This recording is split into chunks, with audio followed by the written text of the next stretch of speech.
All right. Good morning, good morning, good morning.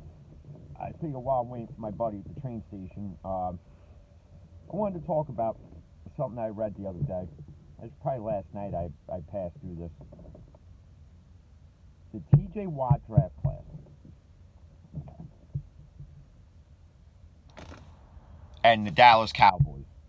How Dallas passed up and now regrets never drafting TJ Watt. Um, Yep, you should regret it. Because if you didn't watch TJ Watt play at Wisconsin, right? And if you didn't watch JJ play at Wisconsin, and the fact that JJ's already been in the league, and now you know his brother's coming out, and you see how JJ plays when he's healthy, you don't think his brother's going to play with the same mentality? You don't think he's going to be just as good, if not better, than his brother? I think when all is said and done, and there's been a lot of comparison to who the better Watt's going to be when both their careers are over with. And don't get me wrong, J.J. Watt's won, like 3 Defensive Player of the Year awards. TJ, I think, was snubbed last year of it, and they gave it to Gilmore. Again, I don't do the voting. If I did, TJ Watt probably would have won. Uh, but yeah, Dallas, you should regret it because you got a guy in Taco Charlton who you literally got rid of, like a year ago, and now he's not doing too bad in Kansas City's defense. But just to pitch a TJ Watt in those, in those Cowboy, but I don't think TJ Watt would have fit that scheme there anyway. I think he's the perfect fit in Pittsburgh for the way that defense is ran. It's his style of football. But again, if you ask me who the better Watt's going to be when careers are said and done, it's TJ hands down. As long as TJ doesn't start getting hurt like his brother, TJ's going to put up better numbers than his brother does.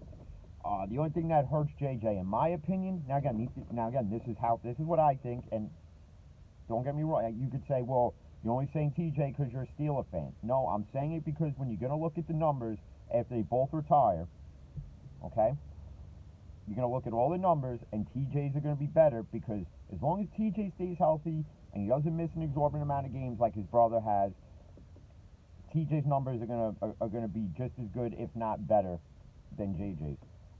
Will they both be Hall of Fame players? They'll definitely get in the Hall when their careers are done. That's for sure. But right now, TJ's the better of the two. He just is. JJ really hasn't done much in Houston this year. Then again, Houston hasn't really done much anyway.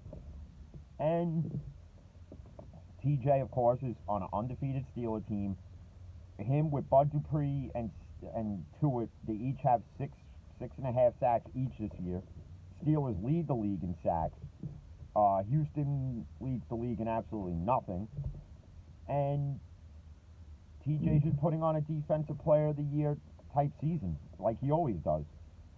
Now, if JJ could stay healthy for the next 3-4 years, I still don't think his numbers are going to be better than his brother's when it's all said and done. And yeah, there's the couple of year gap between the two. But when you're going to compare their numbers at the end of the year, at the end of the year and the end of their careers for that matter, it doesn't matter. TJ's is just going to be better. And you could say, well, JJ's played in the league a little bit longer than his brother. Yeah, but in the end, JJ's numbers they're going to be better. He just has a higher sack rate, a higher QB pressure rate at this point right now. And if you want to go look it up because it's right there. You're going to see the same numbers I'll see when I look it up.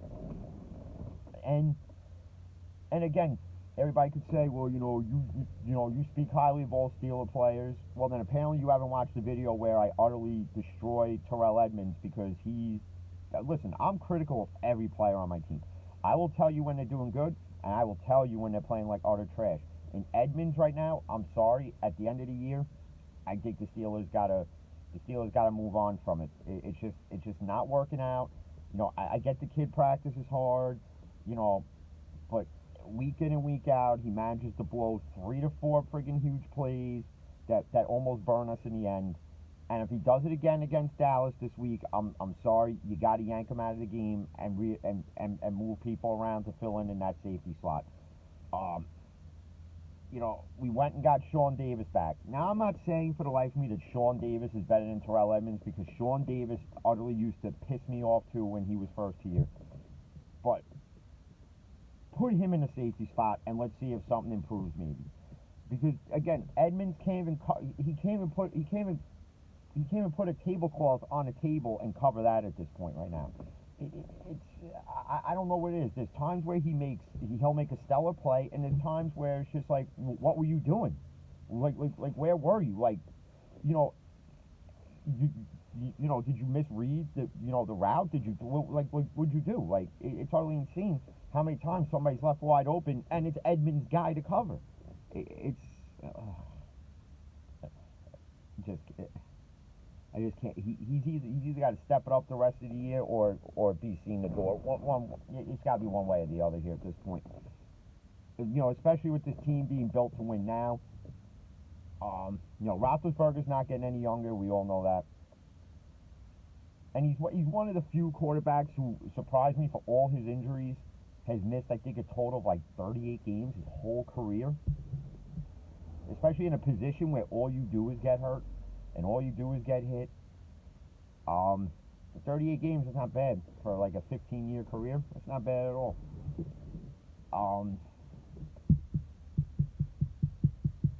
But yeah, Edmonds better step it up this week.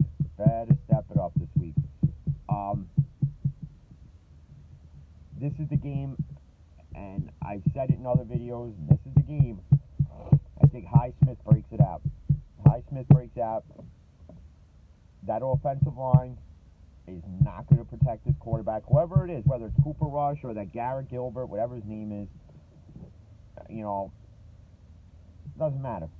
I think Alex Highsmith, again, I think is going to have a pivotal pick. He's probably going to have 1 or 2 sacks. This is the game you drafted this kid for. Let him come off the edge and let him just obliterate the quarterback. That's it. Especially with all the injuries that we have, he's got to get more playing time at this point. And I'm telling you, if you give him the playing time, he's going to solidify the spot on his team that somebody is going to lose their starting job because of it. You've seen it. I watched highlights of even the Steelers-Texans game, and there's runs where you thought that somebody was going to break off for a huge run, and he's right there and stops him within 2 yards. He knows how to read the offense. He obviously can predict where the running back's going to go before they even get there, and he's there to clog it up. So obviously the kid's got a great football IQ. So why are we not starting him? Why are we not playing him more? I think that interception last week buys him more playing time. Somebody asked me what I thought about the Keith Butler, T.J. Watt argument on the sideline. Listen, I wasn't there and I don't know what it was about, but I saw it. And it was probably about the horrible defensive play and him probably putting it on TJ, like, you're one of the leaders out there, you got to get these guys to step it up. And if that's what it was about, then yeah, TJ, as one of the key defensive players on this team, does need to get everybody to step up and play harder and play better. But he's not the only guy on the defensive line. He's not the only guy on the defense. I didn't see Keith Butler going at Edmonds when he blew coverages. I don't see him going at Steve Nelson when he gives up a huge play. I don't see him going at Minka. So why is Keith Butler like what was that argument about? Nowhere have I read yet that it's come out to what was said. And the Steelers have always been good at keeping things in-house, other than the whole AB saga, and that's because of AB airing out stuff that shouldn't have been aired out, where Tomlin literally deserves all the credit in the world for dealing with all the egos in that locker room between him and Bell and, all the BS that went on there, right? And when all's said and done, speaking of Tomlin, I want to hear all those Steeler fans at the end of the year who have been clamoring, and this is something I'll never understand. Tomlin has one of the highest win percentages as a Steeler head coach, right? Okay. This will be his, 14th year coaching the team, something like that. And he's yet to have a losing season. Even last year, 8-8. It's not a losing season. It's not a winning season either. But he's never coached the Steeler team in the 14 plus that he's been here to an under 500 record. So, again, I want to hear all those Steeler fans at the end of the year, regardless where the Steelers finish, whether it's, 1-out, lose an AFC Championship game, blow it in the Super Bowl, or win the Super Bowl. I want to hear all them say the same nonsense they've been saying now for the past 4 or 5 years. Tomlin needs to go. I want to hear it because Tomlin doesn't need to go. Listen, the Steelers just don't get rid of coaches because one or two things don't go our way. Okay, we're not the Cleveland Browns. We're not the Houston Texans. Okay, think about if you think of all the teams that have gone through head coaches over the 40-plus years. Okay, how many coaches have the Steelers had? If you're real knowledgeable, you'll know this. And if you're not, you're going to be shocked because there's only been one, and that would be Chuck Noll, 2, the Chin, Bill Cowher, and 3, Mike Tomlin. There's no one else because we don't get rid of coaches like that. And what do they all have in common? They all have Super Bowls. They all have a good win-loss record. And that's why we don't get rid of them. Okay? That's why. So for all you other Steeler fans, and listen, like every other fan base, you have your knowledgeable fan of the team, and then you have those that they root for the team but know absolutely nothing about the team. They couldn't even tell you who the starting quarterback was, before Ben took over. They couldn't tell you who the wide receivers were before they even got like a Santonio Holmes or a Plaxico Burress. They couldn't tell you that. Okay. And I loved reading over the past, especially last year when we were 8-8, and the whole Tomlin needs to go. Tomlin needs to go. If anything, last year going 8-8 proved why Tomlin needs to stay because through all the adversity, right? You got a Hall of Fame quarterback out for the year. Okay, you have 2 quarterbacks that can't get it right, and you're pretty much playing that by committee at one point. Even with the Rudolph injury, and you put the ball in Hodges' hands. Obviously there's games we won where nobody had us winning them, and there's games we lost where we shouldn't have lost. But if you look at the games we lost, we didn't lose by much. So again, if you're gonna say Tomlin needs to go, then have something factual to back it up with. But you don't. So Tomlin is one of the youngest head coaches to win a Super Bowl as far as I can recall. And not only that, the guy, and he has more wins as a minority coach than Tony Dungy now, which is a huge accomplishment in the NFL. I don't care what you tell me. I don't care. You can say, oh, it doesn't matter. It does matter. That's a huge accomplishment, for Mike Tomlin. And the fact that Mike Tomlin was one of Dungy's assistants in Tampa. So it's a huge accomplishment in my eyes. If you say different, well, then, I'm not even going to say what I think of you at that point. But I want somebody to sit there and give me a reason, an actual reason, other than what we went to last year, that Tomlin should be fired. I want to hear a knowledgeable fact, but you're not gonna be able to give me one. You're not. You say, oh well, we had AB and Bell and and Ben and we couldn't win a Super Bowl. Listen, shit happens. Okay, what? You know what? I'm one of them that said, I can't believe we couldn't win a Super Bowl with these 3. But guess what? It happens. Injuries happen. Games you're supposed to win, you don't win happens. And, certain things don't go your way, and that's just the way it is. But through all that, Tomlin has a winning record. And we've won the AFC North countless times through it.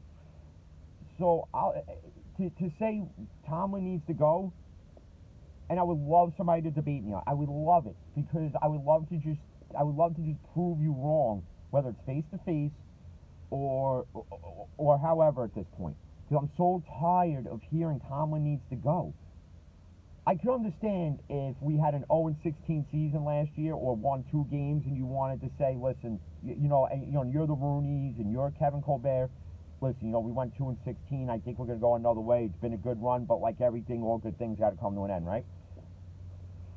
Those Steeler fans would have been happy that happened. But you know what? Tomlin brought us to 8-8, right?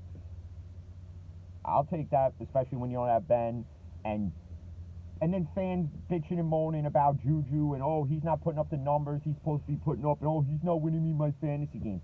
Listen, again, I'm going to say it. I'm going to say it again. I'm going to say it real clearly. They don't give a damn about your fantasy team. They don't care. Do I hear in a press conference Juju go, oh, yeah, well, I had 3 catches for 40 yards. Damn, I'm ashamed that I didn't win enough, that I didn't get enough points for Johnny on his fantasy team. No, because they don't care. They don't care. And some of them have publicly have come out and said they don't care about your fantasy football team. Okay? That's it. They're not playing for you to win your fantasy football. They're playing for their teams to win. That's what they're doing. And you know what? Some of you fans that claim to be Steeler fans, you want to complain that, oh, Juju got you 4 points, and then he's out dancing at the 50-yard line after a Steeler win. Let the kid have fun. Let him have fun. What the hell is the big deal? Seriously, what is the big deal? I mean, I played fantasy football, and I get mad, when, like if I had Ben and he, gave me like 13 points. But I don't sit there and say, oh, I hate this guy now. You got me 13 points. No, because you know what? It's a matter of the day. As long as the quarterback that's on my team wins us a game, that's what matters to me. Okay? So for all you fair weather fans who whine about that, you're not a fan of the team, you're just a fan of players. And that's fine, but then don't sit there and be that same person that complains that Tomlin needs to go, because you're just rooting for a jersey number. That's all you're rooting for. You're rooting for a jersey number and the name on it because you drafted him in fantasy football. It's absolutely sickening. Okay, for all these, and I read it week in and week out. Oh, I had Zeke Elliott, and he got me 12 points. Oh, what? Blah, blah, blah, blah. I hate Zeke now. Zeke's probably another one of those guys who don't care about your fantasy team. Because I know I don't care about your fantasy team. If I was in the NFL, I wouldn't give a damn about your fantasy team. Okay, these guys aren't friggin' out there killing themselves so that, little Billy Boy Blue over there could go win a $500 fantasy football pot. Nobody cares. They don't care. I've never seen one NFL player say, oh, I let my fantasy player down. They don't care. Half of them come out and said, hey, don't draft me then. It's as simple as that. It's as simple as that. And, with all that being said, and don't get me wrong, I was one that and I'll say it again, I played fantasy. I didn't do it this year because God only knows how the season was going to go, if there was even going to be a season at all. And, I've gotten mad, and listen, and I've had some great fantasy football teams. I've been in fantasy football leagues where people don't know how to draft for shit, right? And, and you could kill me for this, but yes, I have had Tom Brady on my team. I will never draft a Raven. I will never draft a Brown or a Bengal. I don't care how good the player is. I'll never draft him. But one year I played fantasy, I had Tom Brady, and he gets hurt. And I had the world's crappiest backup in the world. Okay? I didn't get mad that Brady got hurt. I didn't get mad because it happened. It just happens. And that's the other thing. I know people throughout my job that play fantasy, and and throughout the day they'll message me, oh, who should I pick up on the waiver line? What does it matter? You're just gonna complain when they don't do nothing anyway, and I got to hear you bitch. Oh, well, you told me to pick this guy. Listen. You don't come at me with that. Don't ask me who you should draft, and then when they don't do something, you sit there and you're gonna trash the player, and then not only that, come at me for it. Okay? You asked me who you drafted. I told you who you should. It don't work out. It don't work out. That's it. See, this is why I stopped playing fantasy, because that's what it is. It's a fantasy. You don't know what these guys are gonna do on the field week in and week out, and for them, and for the guys like Juju to get trashed for it, and and other guys like I think Hardman, another guy in Kansas City's been trashed for it, and I think he's one that came out and said that don't draft me then. It's just utterly atrocious. Just just enough. You're gonna play fantasy football. Expect your guys at times not to put up the points they're projected. That's why it's called projection. Okay? It's not called a guarantee. It's called a projection, okay? They project every week what each player is going to put up in fantasy. And it's gotten to the point where literally there's a fantasy football pregame show. Okay, so now not only do you have this pregame show, the pre-pregame show, then the pre-pre show, then this show, then that show, but in between it you have a fantasy football pregame show where they're telling you who they should draft and who you should start and who you should sit. How do you know, and I get it, it's for entertainment purposes, don't get me wrong, and fantasy football is a big money maker, you know, especially for the regular fan. You know, you put in whatever you, and then if you win, you know, you win a decent amount of money, don't get me wrong. But again, that's why it's called fantasy. It's not called reality football. It's called fantasy football. And so don't get mad when a guy you drafted doesn't do good from week to week. You know, don't go out there on social media, be a little keyboard warrior and attack them. And then speaking of that, there was something else that I seen, and I tried to stay away from it. But after last week's game, on Instagram, somebody decided to instant message Stephon Tuitt and just write die like 105 times. You know, is that really necessary? You know, is it really that necessary to be a racial bigot towards a football player who you would never say that to his face, mind you? And then, you know, and there's other things I've seen where players get messages, just filled with, with racial nonsense in it, and there's just no need for it. We're already living in such a racially tensioned society as it is now, and I'm trying to keep politics out of it, because I'm not a political guy by any way, shape, or form. But if you ask me, I really could care less who wins this election, even though I have a kid. I could really care less because I don't think either one of them are competent in doing this job, and both of them are out of touch with today's generation. You can go out and say that you're going to be the president for the people, not just a political party. Again, actions speak louder than words, and that's that. But back to the Stephon Tuitt thing. There's no need for that at all. Listen, if you're gonna hate somebody for performing at a level of which they perform at, then keep it to yourself. You think these guys, after killing themselves for all this time on the football field on a Sunday for your entertainment, and then that guy destroys your team, you think they want to go back to the locker room, grab their cell phone off the charger, and then read that shit? No, they don't. They don't. There's no need for it. And I get these players don't let it get to them. Some don't. Some will come out and verbally just go back at you. I've seen it on Twitter. I've seen it on Instagram. I've seen it. Some of them will be vocal and speak up for themselves and defend themselves. And with that, I don't blame you for doing it. But also, too, in the same breath, you don't need to do it. You have nothing to prove. You have nothing to say. You don't have to justify yourself to anybody. Somebody wants to be a racial bigot because, you're a black guy who made it in the NFL, or you're a black guy who made it in the NBA, or baseball, hockey, whatever sport it is. And then that guy's not playing on a team you root for, but because they have all this racial tension inside of them, they got to message you, die, die, die, or drop the N-word in there every fifth line, or whatever it is. It's just utterly disgusting, and there's no need for it.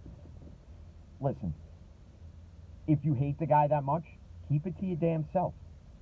Go vent in the garage to your redneck cousins who all sleep together and drink Keystone Light beer. Okay, do that. Do that. There's no need to message any athlete something like that. There's just no need for it. We already live in such a messed up society as it is that why add more to it? Okay? Just don't do it. It's just it's just disgusting. And you don't know how many times I've seen it and I've wanted to say something, but it's not my place to say it. And I think the issue is as technology's grown, and then within sports and these athletes being on social media, people feel that they could say what they want to say, because they can clickety clack on their phone. But realize this, you would get smiggity smacked if you said it to a guy like Stephon Tuitt to his face, die, die, die, he'd probably smack you through 15 walls. Okay? If you ever seen any of these football players in person, and I went to the Steeler training camp last season, right? Okay. TV does them no justice because literally they are like I seen Alejandro Villanueva up close and personal, and the guy's a friggin' monster. Amongst other Steeler players, that TV makes him look a bit smaller, but seeing him on the practice field, yeah, you're not gonna. If you went and saw them live up close and personal, you wouldn't be saying that on Instagram to anybody. You wouldn't be saying that. You'd be shutting your damn mouth is what you would be doing. But, you know, that's my take on it. I think you just need to keep the racial nonsense out of it. You know, especially with all that's gone on in the past. Shit, God, not even these past few years. Just dating all the way back and then some. There's just no need for it. I would have hoped that we have matured as a society enough to not be like that, but I guess, you know, some people, you know, God forbid, you know, or they hate the way somebody played in a fantasy football game, you know, they're going to message them, oh, you this, oh, you that, you blah, blah, blah, blah, blah. Just you know, just shut your mouth. And half the time that you send these messages, you're probably drunk off your Keystone Light beer anyway, or your little Bud Light seltzers and your White Claws being a basic bitch. Okay? So, you know what? Just enough. You know, just enough with it. And if you don't like my stance on it, then feel free to come at me and be a keyboard warrior to me. But don't be surprised when you don't get a keyboard warrior reply from me. I'll send you a video and you can see my face saying it to you. That's what I will do. But now I gotta head to work, unfortunately. Check out all the other videos. And I'll try to do one tomorrow after the gym. Gotta see what time I get out. Probably gonna add something during the week in the probably in a Monday, Tuesday video where I'll do you know, worst player of the game or best player of the game. There's other things I want to start adding into it. Other things obviously I got to work on. But for those who have been watching, I appreciate it. Those who don't, you better start watching. You know, like I said, check out the channel, check out the videos, hit the subscribe button. Feel free to hit me up with any questions. Till then, stay safe. Peace.